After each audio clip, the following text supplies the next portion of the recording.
This whole trip started almost by accident. I wasn't the one who came up with the idea. A friend suggested it. At first, I didn't think much of it.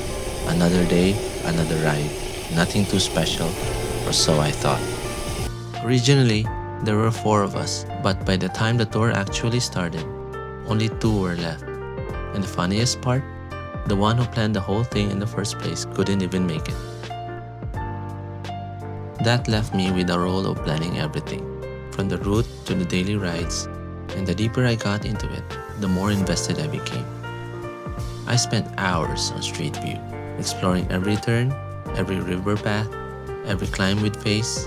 Piece by piece, I started to see not just a ride, but a journey through Japan's culture, landscapes, and everyday life. And when I finally landed, set up the bike, and pedaled for the first time, that dream suddenly became a reality. This is the beginning of my bikepacking adventure across Japan.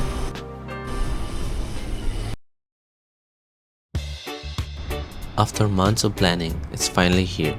The first day of my bikepacking trip across Japan.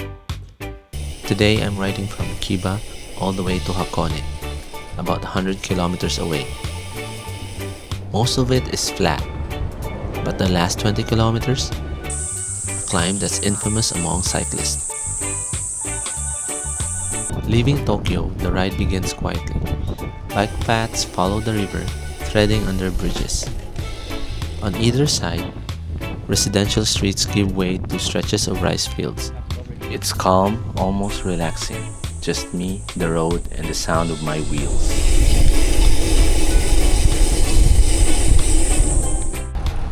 Every few kilometers there's something new. A small creek tucked beside the path. A quiet neighborhood where kids bike to school. Or even a vending machine stop that feels perfectly timed. It's not the kind of Japan you see in travel guides, but it's the Japan you experience when you're on a bike.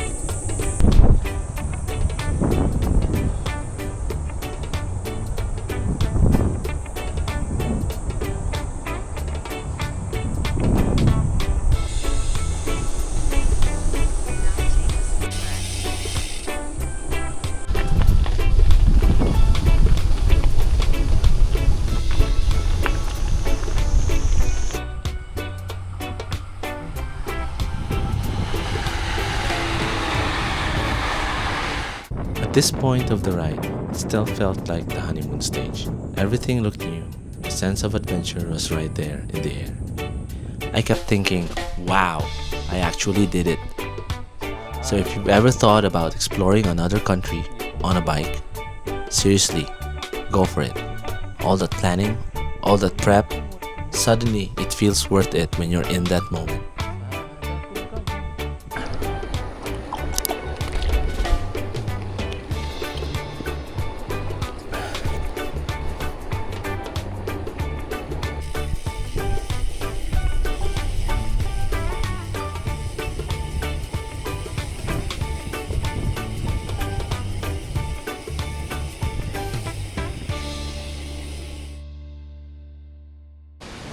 Here we are at Ajisai Bridge, the gateway to Hakone's climb.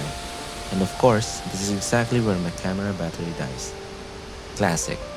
So I'll just toss in some random shots around the base for you to enjoy. One thing that stood out to me in Japan are the rivers. Look at this one, it's so clean. Back home, this would probably be full of trash. Sure, I did spot a few less than pristine rivers around Tokyo, but honestly, 8 out of 10 times, the rivers are beautiful. Bike touring here is absolutely worth it.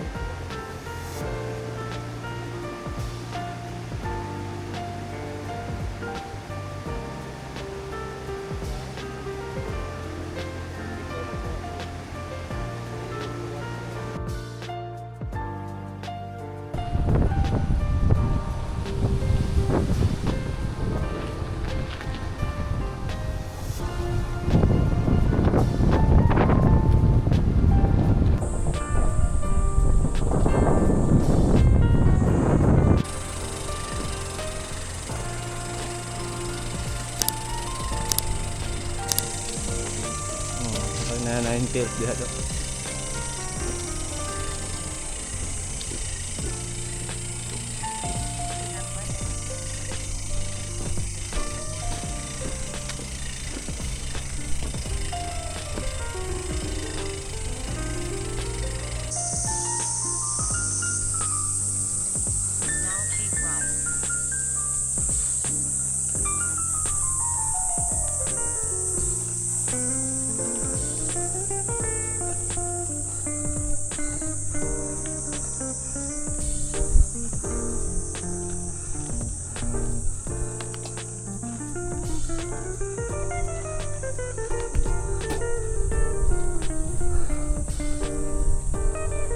Follow this way for 200 meters.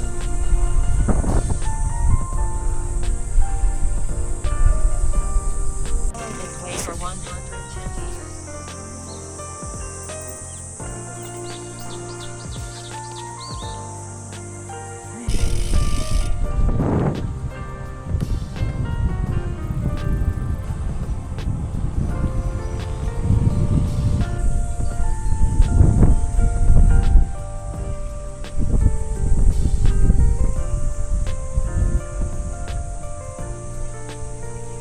One day down, more memories to go. And that wraps up day 1. From Tokyo's quiet river paths to Hakone's brutal climb, it feels like a whole journey in one day. Discovery, struggle, and reward.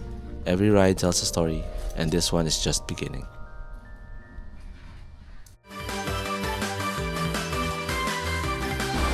Tune in next episode as I head deeper into the mountains, through the 5 lakes, past Aokigahara, and hopefully, if he's not too shy, Fuji-san will show himself, and maybe a bit of camping.